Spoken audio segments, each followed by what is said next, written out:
আত্মহারা হয়ে যায়, আমি হারা, আমি বলে আর বস্তু নেই, আমার বলে কিছু নেই, সবটাই তোমার। জগতে সব তুমি, সবে তুমি, সব তুমি। আমি নয় সব তুমি, আমার নয় সব তোমার।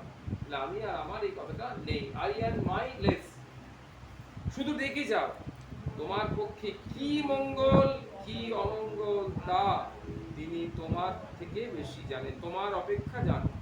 যা ভগবত প্রদত্ত তা নিশ্চয়ই মঙ্গলের নিমিত্ত, এতে সন্দেহ কিসে? ভয় করো না ভাই, এই সংসারে দুঃখ বলে প্রকৃতপক্ষে কিছুই নাই। যত অধিক দুঃখ আসে ততই মানবের হৃদয় ভগবানের প্রতি আকৃষ্ট হয়। জীবনে কত দুঃখই তো না সহ্য করেছো আমরা প্রত্যেকে। আজকে দুঃখ না থাকলে কি হবে, যন্ত্রণা না থাকলে কি হবে, অভাবত্ব না থাকলে কি হবে। কিন্তু একটা দিন মানুষ কম বেশি হতে পারে। আমি হয়তো 10 বছর ভোগ করেছি, তুমি হয়তো 10 দিন ভোগ করেছো, কিন্তু ভোগ করেনি এমন কেউ নয়। প্রত্যেকেই সারা জীবনে দুঃখ কষ্ট জ্বালা যন্ত্রণা অপমান লাঞ্ছনা ভোগ করেছে, দারিদ্র ভোগ করেছে। আজকের একটা স্পেশাল মালিক আমার 14 তলা বিল্ডিং এর রয়েছে।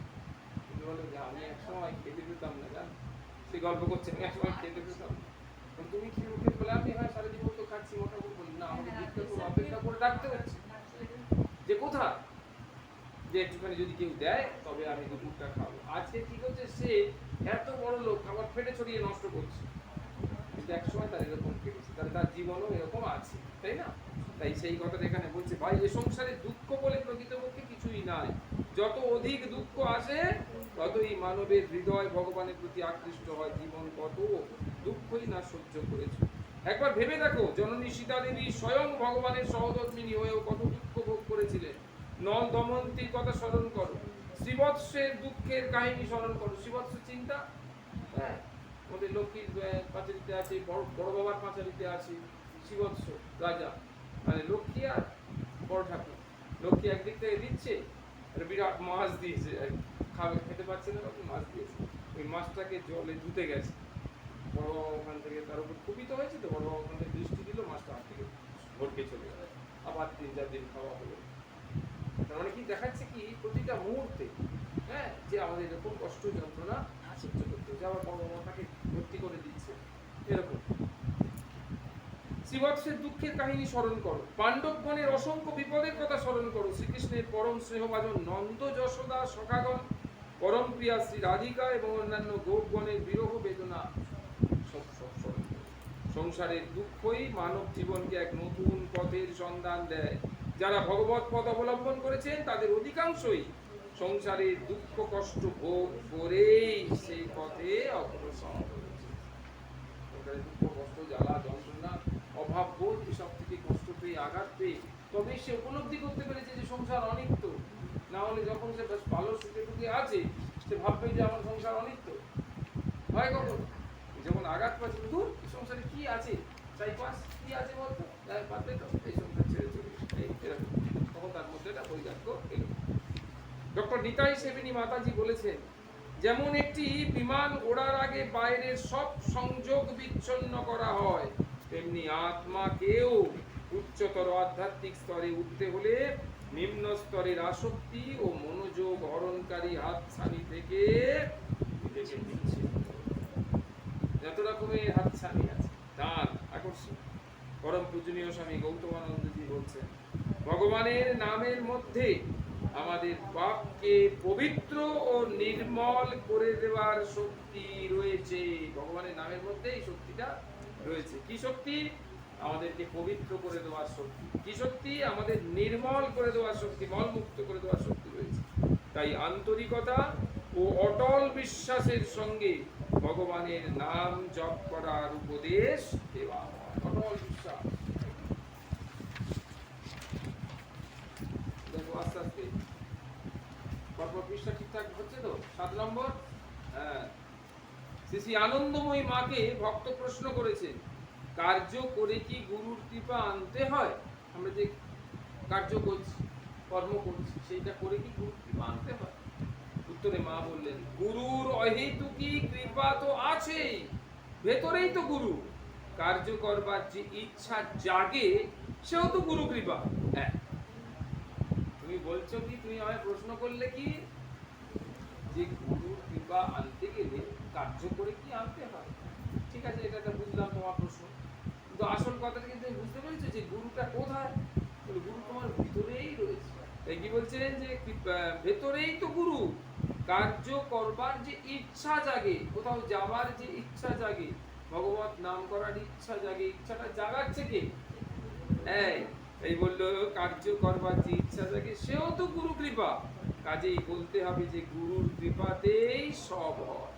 তবে একটা অবস্থা আছে, যখন গুরুর কৃপা অনুভব হয়। গুরুর কৃপাতে সব হচ্ছে, এটা মুখে বলছি, শুনছি, ভাবছি, কিন্তু যখন আমি এরকম একটা অবস্থায় পৌঁছই, তখন গুরুর কৃপাটা সত্যি সত্যি আমার নিজের অনুভব হয়। পূজনীয় স্বামী গৌতমানন্দজি বললেন, কোনো সময় মনটাকে খালি ছেড়ে দেবে না। মন খালি থাকলেই তার মধ্যে দুর্বিচার, দুর্বিষয় প্রবেশ করবে। তাই সব সময় মনটাকে ভালোভাবে ভরে রাখবে, সবসময় এঙ্গেজ করে রাখবে ভগবানের কথা দিয়ে, ভালো কথা দিয়ে, ভালো পড়া দিয়ে, গান করা দিয়ে। মন কিছু নেই বসছে না, আমি রান্না করে গান করতে করতে, রান্না করতে করতে গান করছি ভগবানের ভজন। তাহলে কি হলো? মনটা খালি পাচ্ছে। তাই সব সময় মনটাকে ভালোভাবে ভরে রাখবে। সেই জন্য কাজের ফাঁকে ফাঁকে নাম করতে হবে। অর্থাৎ কেউ ঠাকুরের নাম করতে পারে, কেউ মন্ত্র জপ করতে পারে, মনে মনে নাম করে যেতে হবে। কেউ বুঝতেও পারবে না যে এদিকে আমরা মনে মনে ভগবানের নাম করে যাচ্ছি, এতে মন ঠিক থাকে। শাস্ত্রে কথা বারবার বলা হয়েছে। মনে নাম করছি, তার মধ্যে যাও কি করে? আমি কড়াই রান্না করছি, পাশের ঘর থেকে কেউ ডাকছে, হয় গ্যাসটা নিভিয়ে দিতে হবে, নাহলে কড়াটা নামিয়ে যেতে হবে। কিন্তু রান্নাও করছি, আবার পাশের ঘরে যাচ্ছে, এটা কি করে হবে? সেটা কোনোদিনই হবে না। তাহলে মন যদি কমপ্লিটলি ভগবানের নাম গুণগান কীর্তন করতে পুরোপুরি ওই রান্নার মতো এনগেজ হয়ে যায়, তাহলে হাজার পাশের ঘর থেকে ডাকলেও সে যাবে। মন ওই নামটা ছেড়ে অন্য কোথাও আর যাবে না। এটা বোঝা গেল? কেউ বুঝতে পারবে না, মন ঠিক থাকে। ঠাকুর শ্রী শ্রী সীতারাম দাস বলছেন, সমুদ্র মন্থন থেকে উদ্ভূত অমৃত পান করে দেবতাগণ অমৃতত্ব লাভ করেছিলেন, এটা সত্য। কিন্তু তাদের দুঃখ, ক্লেশ, আপদ, বিপদ তার দ্বারা সম্পূর্ণ নিবৃত্ত হয়। একদম অমৃত লাভ করেছিল, মরবে না, বা মরলে আবার বেঁচে উঠবে, কিন্তু এই সমস্ত জিনিসগুলো হয়নি, যায়নি। পক্ষান্তরে ভগবত নামের যে অমৃত, যা সেই অমৃত অপেক্ষা অসীম শ্রেষ্ঠ, যারা পান করে তারা ইহলোক এবং পরলোক সংক্রান্ত সমস্ত চিন্তা এবং উদ্বেগ থেকে চিরমুক্ত হয়। তাহলে একটা হচ্ছে অমৃত, খাবার অমৃত, আর একটা হলো ভাগবত অমৃত, সেটাও পান করা। কিন্তু সেইটা কি করছে? এমনভাবে আমাদেরকে জাগিয়ে দিচ্ছে, এমনভাবে আমাদের মধ্যে প্রেরণা উৎপন্ন করছে, এমনভাবে আমাদের আনন্দ সাগরে ভাসাচ্ছে যে ওই যে অমৃত, তার থেকে ওইটা সাংঘাতিক। কারণ কি, ওই অমৃত খেলে অমরও ছিল, কিন্তু এই দুঃখ, কষ্ট, জ্বালা, যন্ত্রণা, ক্লেশ, বিপদ সেসবগুলো রয়ে যাচ্ছিল। কিন্তু এই অমৃত খেলে সেক্ষেত্রেও তাই যে ওগুলো সব চলে যাবে তা নয়, কিন্তু আমাদের উপর কোনো বিশেষ প্রভাব বিস্তার করতে পারবে না। তাই বলছে, তারা সর্বদাই আনন্দ সাগরে নিমগ্ন থাকে। পূর্ণ ভগবত চৈতন্যময় পরমানন্দই তার একমাত্র অনুভব। সংসারে অবস্থান করেও, সংসারে রয়েছে, সমস্ত কাজ করছে, কিন্তু কিরকম? সংসার ধর্মে লিপ্ত হন না। তাদের নিকট সমগ্র বিশ্বই ভগবানের প্রকাশ মাত্র। ভগবান ব্যতীত অন্য কিছুই তারা দর্শন করেন না। ভগবান ছাড়া অন্য কিছুই তারা দর্শন করেন না। স্বামী নিগমানন্দ সরস্বতী পরমহংসদেব বলছেন, সকলের আশা ছাড়ো, যে জগৎ আত্ম সুখ ছাড়া কিছু বোঝে না, সেখানে অপরের সুখ শান্তির আশা ভ্রম মাত্র। নিজেরটা ছাড়া আর কিছু বোঝে না, নিজের স্বার্থ ছাড়া আর কিছু বোঝে না, সেখানে অপর কথাটা আসবে কি করে? আমি তো আমার নিজের ছাড়া কাউকে বুঝি না, কিন্তু অপরের সুখ শান্তি, ভালো মন্দ, থাকা খাওয়া, এসবের কথা আসছে। সব ছেড়ে, সব ভুলে তার শরণ লও, সুখে দুঃখে তার জয়গান করো। সুখে দুঃখে কি করবে? তার জয়গান। রক্ত মাংসের জগতে মেদ মাংসের সুখ দুঃখ ভুলে নিজেকে, মানে আপনাকে হারিয়ে তার প্রেমে ডুবে যাও, একেবারে ডুবে যাও। তার প্রেমে সবকিছু থাক, দুঃখ, জ্বালা, যন্ত্রণা, অপমান, শারীরিক কষ্ট সব থাক, কিন্তু নিজেটাকে যে ফিল করছে সেটাকে একদম ভগবানের পায়ে যদি তার কাজে কিছু চাইতে হয় তবে জ্ঞান না হয় প্রেম ভক্তি। যদি কিছু চাইতে হয়, সাধারণ বস্তু চেয়েও না, হয় জ্ঞান চাও না হলে প্রেম ভক্তি চাও। দৈহিক বা মানসিক প্রার্থনা করবে কেন? অন্ধকার নাশের জন্য প্রার্থনা না করে সূর্যের জন্য প্রার্থনা করো, কারণ সূর্য উদয় হলে অন্ধকার আপনা থেকে পলায়ন করবে। অন্ধকার অন্ধকার বলেও আমরা চেঁচাবো না, অন্ধকার দূর করার জন্য প্রার্থনা করবো না, কি করবো? যে প্রভু সূর্যকে উঠিয়ে দাও। তাহলে আমি অন্ধকার অন্ধকার কথাটাই নেই, বললাম সূর্যকে উঠিয়ে দাও। কেন সূর্যকে উঠাতে কথা বললাম? কারণ সূর্য উঠলেই অন্ধকার দূরীভূত হয়ে যাবে। হাজার প্রার্থনা করলেও হয়তো অন্ধকার দূরীভূত হবে, কিন্তু সূর্য উঠলে, তাহলে প্রার্থনাটা কাকে নিয়ে করবে? সূর্য ওঠাকে নিয়ে, অন্ধকার যাওয়ার জন্য করবে। বুঝা যাচ্ছে তো এগুলো? অন্ধকার আপনার থেকে পলায়ন করবে। সূর্যের জন্য প্রার্থনা করো, সূর্য উদয় হলে অন্ধকার আপনা থেকেই পলায়ন করবে। ঠাকুর শ্রীরামকৃষ্ণ বলেছেন, তার কাছে ব্যাকুল হয়ে প্রার্থনা করো যাতে শুভ যোগ ঘটে, অর্থাৎ যা কিছু যোগ হয় সব শুভ যোগ, ভালো, আর অনুকূল হাওয়া যেন বয়। ব্যাকুল হয়ে ডাকলে তিনি সব সুযোগ করে দেবেন। ত্যাগ করতে হলে পুরুষাকারের জন্য ঈশ্বরের কাছে প্রার্থনা করে। ত্যাগ যদি করতে হয় তাহলে পুরুষাকারের জন্য, মানে এমন স্ট্রং, আমি ত্যাগ করবো বলেছি তো ত্যাগ করবো। কিন্তু দুর্বল মন কি বলছে? যদি না পাস ত্যাগ করিস না, যদি এটা না হয় ত্যাগ করিস না, ওটা না হয়, এসব মন আমাদেরকে প্রভোগ করছে। কিন্তু যদি খুব দুর্বল মন না হয়, খুব শক্ত সামর্থ্য মন হয়, তাহলে কি বলছে? পুরুষাকার সম্পন্ন।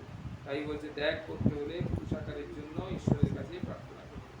যা মিথ্যা বলে বোধ হবে তার তৎক্ষণাৎ ত্যাগ। ঋষিদের এই পুরুষাকার ছিল, তারা এই পুরুষাকারের দ্বারা ইন্দ্রিয় জয় করেছে। কচ্ছপ যদি হাত পা ভিতরে সে দিয়ে দেয়, চারখানা করে কাটলেও হাত পা বার করবে না। একদম ইন্দ্রিয় ভোগ্য বিষয় থেকে ইন্দ্রিয়গুলোকে, মনটাকে, বুদ্ধিটাকে, চিত্তটাকে অহংকার থেকে যে একবার সরিয়ে এনে পুরো আত্মায় স্থাপন করেছে, আত্মা নাম নিবেশয়।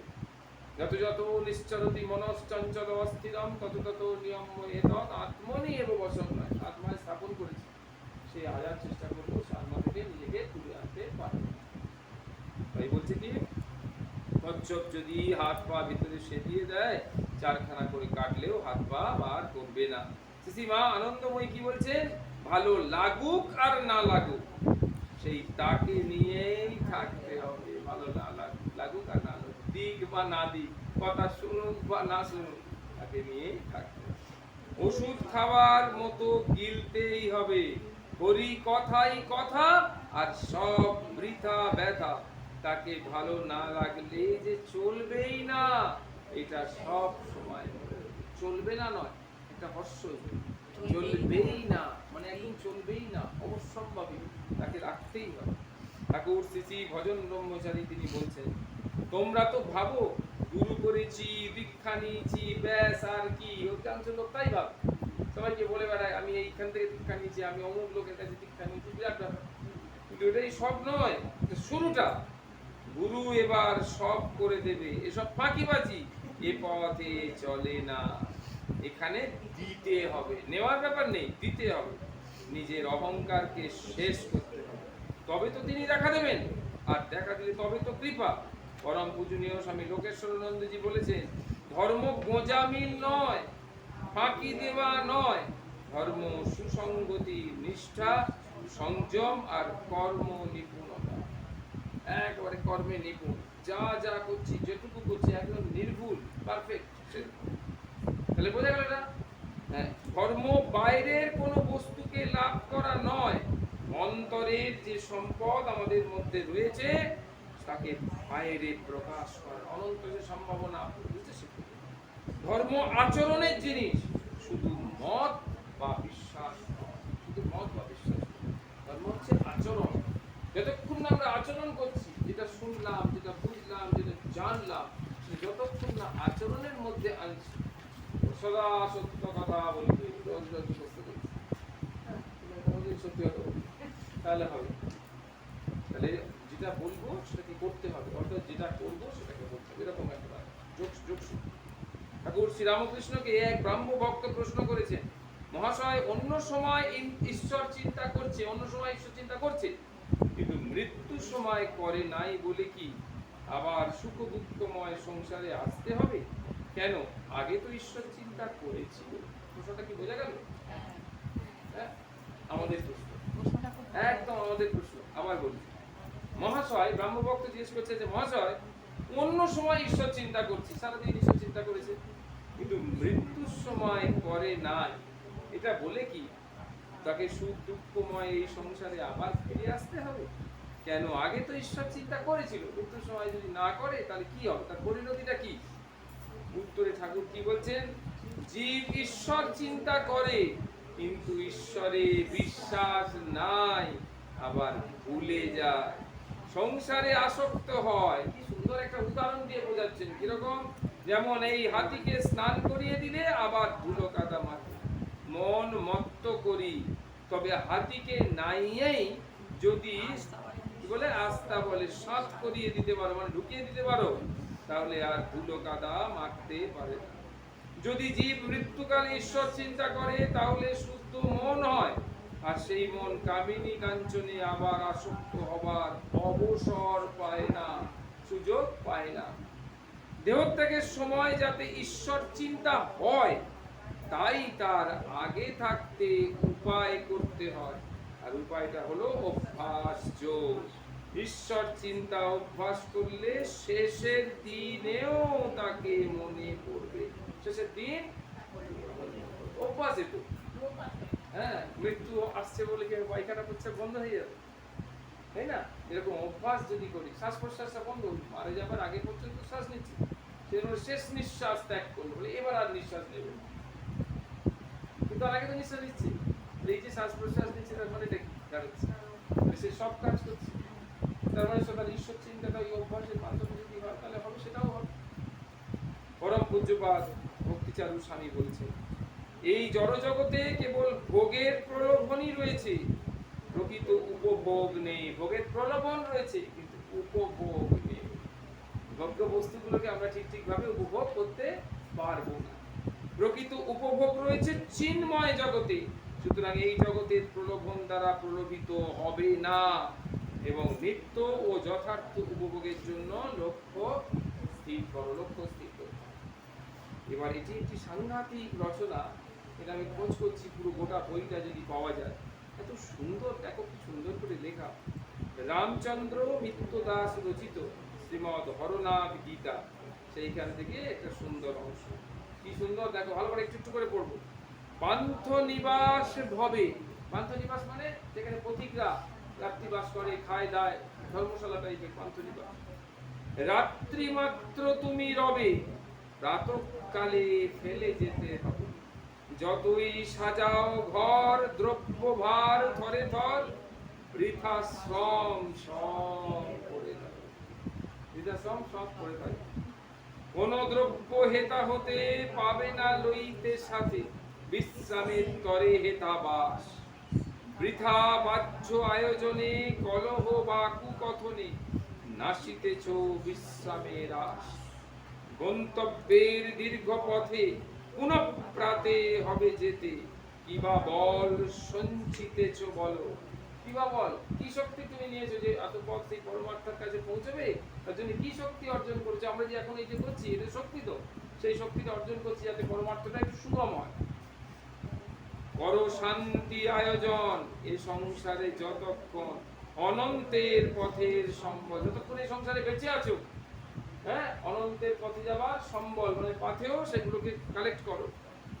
একমাত্র দ্রব্য আছে, সঙ্গে যাবে লও কাছে, শান্তিময় সুধা বলে না। একমাত্র বস্তু আছে, সেটাকে সঙ্গে নিয়ে নাও। এখন থেকে বলে দিচ্ছি কিরকম। পান করো নিরবধি, মুছিবে সংসার ব্যাধি, সকলে নাম নাকি এটা নাম বলে, ও নব বলে করিবে প্রয়াণ, নব বলে করিবে প্রয়াণ, নতুন বলে প্রয়াণ করবে, একদম নামকে আশ্রয় করে। সুন্দর জিনিস, অরিজিনাল যে বইটা সেটা খোঁজ করার চেষ্টা করছি।